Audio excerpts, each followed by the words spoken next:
What I'd like to talk about very quickly is where we are with the Trump administration. Today is 263 days since the inauguration, and each day becomes more and more puzzling.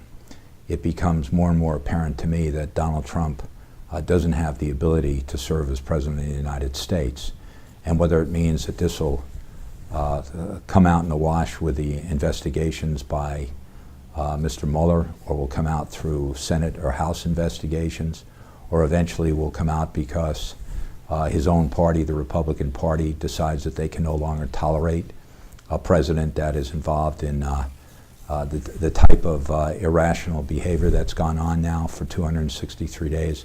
I don't really know, but I know on Election Day 2020, the voters at that point, I will believe, would indicate to the Trump administration that they need a change. Now, perhaps it'll happen before that, but I can tell you that you can't have an administration that has so much chaos within its own cabinet, within its own appointments, with its relationships with Congress on a day-to-day basis. There has to be normalcy. There has to be some sort of relations that move the business of the American people forward, and that's not happening.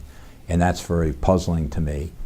You run for president, it seems to me that you're going to make the sacrifices that need to be made. You're going to bring people together. You're going to be unifying people rather than dividing people, rather than being in a situation now where on a regular basis we see the poll numbers of all the American people questioning whether or not the president has the ability to serve in this most important office in the world. So we'll keep our eye on it. This week, the things that really have been somewhat alarming was his comment about this is the calm before the storm, while meeting with military officers, are literally brain power and leadership men and women from the military in the White House, and then ending the meeting, ending the dinner by saying that think of this meeting as the calm before the storm. You don't need those type of comments, that type of threat, whether it's to other countries, whether it's to people within our own country, or whether it happens to be to the foreign diplomats, the foreign leaders around the world. It makes no sense. It serves no purpose whatsoever. In addition, this week we had him go to war again with his own party, basically senators this week. We have Bannon outside of the White House now who says he's going to run candidates against incumbents within the Republican Party around the country. That instability is not good for moving people's issues forward. And I think that the White House, I know the Chief of Staff Flynn, General Flynn, is attempting to do a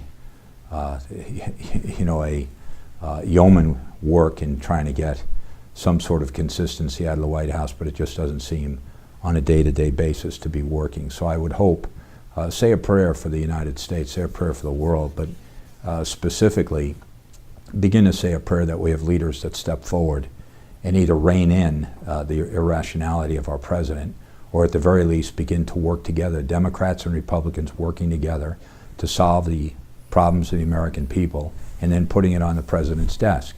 And if the president happened to veto it, then override the veto and keep moving. If he brings in appointments that are not qualified, do not vote for them, turn them back.